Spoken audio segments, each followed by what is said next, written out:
காரமாக இன்னைக்கு குடல் எப்படி செய்யறதுன்ட்டு செய்ய போகிறேன். நீங்கள் எப்படி செய்கிறத பாருங்கள். இப்போ வந்து எண்ணெய் ஊற்றணும்.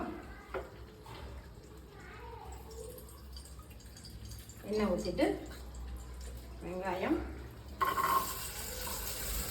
தக்காளி எல்லாம் ஒன்றா போட்டே வதக்கலாம். நம்ம குக்கரில் தான் வைக்க போகிறோம். அதனால் வந்து வேகாது வெக்கையாதுன்னு சொல்லணும்னா தக்காளி எல்லாம் குக்கர் ருசியாகவும் இதாகிடும். கொஞ்சம் உப்பு போட்டு வதக்கினா நல்லா வதங்கிடும். கூட மஞ்சத்தூள், இஞ்சி பூண்டு 1.5 டீஸ்பூன். நீங்கள் வந்து குடல் பெரிய குடலாக இருந்தால் போட்டி பெருசாக இருந்தால் 2-3 டீஸ்பூன் போட்டுக்கலாம். இது வந்து ஒரு 1/2 கிலோக்கு தான் இருக்கும். அதனால் சும்மா ஒரு 1.5 டீஸ்பூன் போதும். அதுக்கு மேலே போட்டால் ஒரு மாதிரி கசக்கிற மாதிரி இருக்கும், நல்லா இருக்காது, டேஸ்ட்டு மாறிடும். அதனால் 1.5 டீஸ்பூன் போதும். போட்டு நல்லா ஒரு வதக்கிடுங்க. மிளகு, சோம்பு, சீரகம், தனியா, காஞ்ச மிளகாய்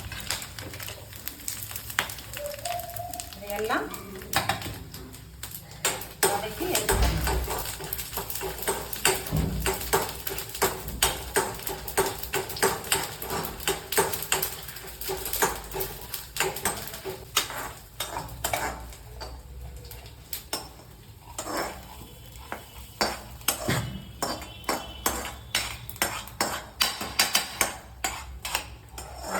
சின்ன வெங்காயமும் பூண்டு போட்டு நல்லா எண்ணெய் ஊற்றி வதக்கிடணும்.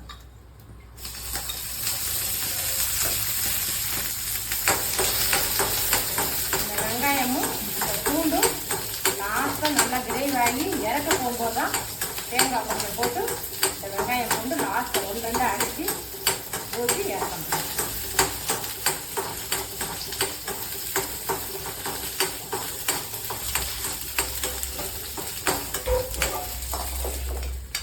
வதக்கி எடுத்தாச்சு. இப்போ வந்து அந்த மிளகு, ஜீரகம் எல்லாம் வந்து அரைச்சி கிரேவி அப்படியே இதை மாதிரி தான் வச்சுருக்கோம் தண்ணியாக. அதை போட்டு நல்லா ஒரு கலரு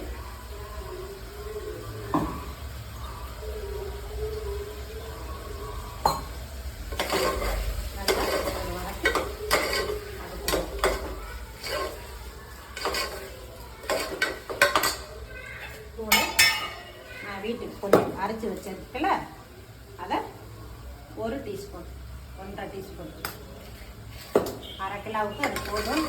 இங்கே காரம் வேணுன்னா தனியாக மிளகாத்தூள் நல்லா போட்டுக்கலாம்.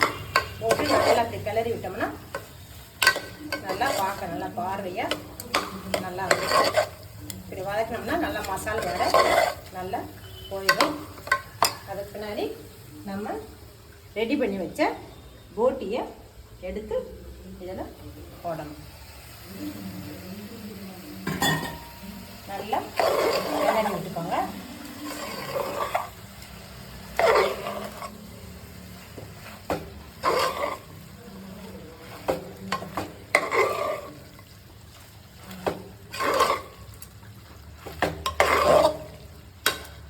நல்லா கிளறி மசாலா, உப்பு, காரம் அதில் எல்லாம் சேர்ந்துட்டு இப்போ வந்து தண்ணி ஊற்றிக்கலாம். தண்ணி வேணும்னா கொஞ்சம் தண்ணியாக அதிகமாக சேர்த்துக்கலாம். இல்லை கிரேவி மாதிரி வேணும் எங்களுக்கு, ரொம்ப தண்ணி வேண்டாம் வேண்டாம், கொஞ்சமாக தண்ணி சேர்த்துக்கலாம். இதில் இன்னும் கருவேப்பிலை, கொத்தமல்லி எதுவும் போடலை. சும்மா எண்ணெய் ஊற்றி வதக்கிடுவோம், அவ்வளோதான். இன்னும் நல்லா இது நல்லா 3 விசில் 4 விசில் வச்சு எடுத்து பிறகு தான் நம்ம இறக்கும்போது தான் தேங்காய் அரைச்சி ஊற்றி தான் தாளிக்கணும். அப்படின்னா தான் டேஸ்ட்டு கொடுக்கும். முதையே வந்து தாளித்தோம்னா அந்த எண்ணெய் இதெல்லாம் உள்ளே அப்படியே அமுங்கிடும். அதனால் பார்வையும் வராது, டேஸ்ட்டும் கொஞ்சம் கம்மியாயிடும். அந்த டேஸ்ட்டுக்கு கொஞ்சம் எண்ணெய் ஊற்றிடலாம். அதுக்கு பின்னாடி லாஸ்ட்டில் தாளிச்சிக்கலாம். இப்போ குக்கர் போட்டு நல்லா மூடி வச்சிட்டோம்னா ஒரு 4 விசில் 5 விசில் வரலாம். ஒன்றும் இல்லை, நல்லா வெந்துச்சுன்னா நல்லாயிருக்கும். சாப்பிட்றதுக்கு டேஸ்ட்டாக இருக்கும். வயசானவங்க இருப்பாங்க, கொஞ்சம் மெல்ல முடியாது, நீங்கள் சின்ன பசங்க நல்லா மென்று சாப்பிட்றீங்க, வயசானவங்க மென்று சாப்பிட முடியாது. அதனால் நல்லா வெந்தால் தான் நல்லாயிருக்கும். ஒரு 5-6 விசில் வரட்டும்.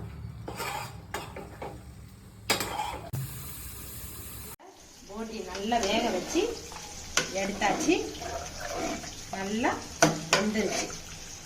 இது நீங்கள் இவ்வளோ தனியாக போதும் ஆண்டா நீங்கள் கொதிக்க வைக்க வேண்டாம், நம்ம தாளிக்க போகிறோம்.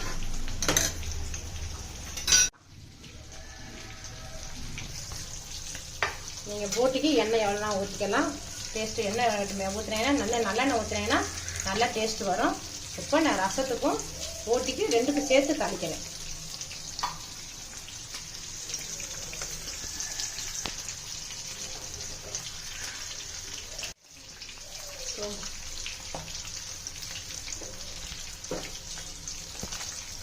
சோம்பு நீங்கள் எல்லாத்துக்குமே சோம்பு யூஸ் பண்ணால், சோம்பு உடம்புக்கு அவ்வளோ நல்லது. நீங்கள் எல்லாத்துக்குமே சோம்பு யூஸ் பண்ணலாம்.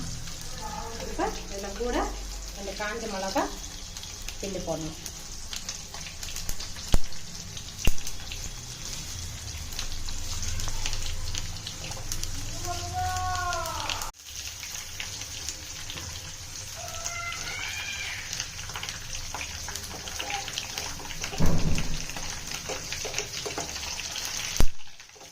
வெடிக்கும். கடுகு வெடிச்சாதான் டேஸ்ட் கொடுக்கும். வெடிக்காம மட்டும் போட்டுறாதீங்க, நல்லா இருக்காது. இப்போ அரைச்சி வச்ச தேங்காவை போட்டியில் சேர்த்துறோம். ஊற்றிட்டு இது நல்லா பாருங்க. இது நல்லா தேங்காய் தாளித்து ஊற்றவும் நல்லா டேஸ்ட்டாக இருக்கும். நல்லா ஒரு கிளறி விட்டோம்னா சும்மா ஒரு கொதி போதும். அந்த தேங்காவுடைய பச்சை வாசனை மாறுறதுக்காக ஒரு கொதி கொதிச்சா போதும். அவ்வளோதான், போட்டி கிரேவி ரெடி. போட்டி ரெடி ஆயிடுச்சு. நீங்கள் சாப்பாட்டுக்கும் வச்சு சாப்பிட்டுக்கலாம், சப்பாத்திக்கும் வச்சு சாப்பிட்டுக்கலாம், வெறும் ரசம் வச்சு இந்த கிரேவி வச்சு கூட சாப்பிட்டுக்கலாம். என்னால் நல்லா அதுக்கும் சாப்பிட இந்த போட்டி டேஸ்ட்டாக இருக்கும். சாப்பாட்டுக்கு கொஞ்சம் சல்லன் தான் இருக்கும். நீங்கள் எதுக்காக ரசம் வச்சு இந்த போட்டி வச்சு பண்ணிக்கலாம். இட்லிக்கு இனி ரொம்ப நல்லா இருக்கும். நீங்கள் இட்லி கூட இதை வச்சு ட்ரை பண்ணி பாருங்கள். இது போட்டி. போட்டி நீங்கள் மட்டன் கரைக்கிறே கூட போட்டு அடித்து செய்யலாம். அதனால் ஒன்றும் கிடையாது, நல்லாயிருக்கும். கொஞ்சம் காரம் மாத்திரம் போட்டிக்கு கொஞ்சம் அதிகமாக போடணும். அப்படின்னா தான் அந்த மட்டன் போட்டி டேஸ்ட் கொடுக்கும். போட்டி நல்லா வெந்து சூப்பராக இருக்குது. நீங்களும் செஞ்சு ட்ரை பண்ணி பாருங்கள். அவ்வளோ டேஸ்ட்டாக இருக்கும், அவ்வளோ டேஸ்ட் கொடுக்கும். இதை பார்த்து செஞ்சு சாப்பிட்டு மதுரை லதா அம்மாவுக்கு நீங்கள் கமெண்ட் போடுங்க. தேங்க்யூ.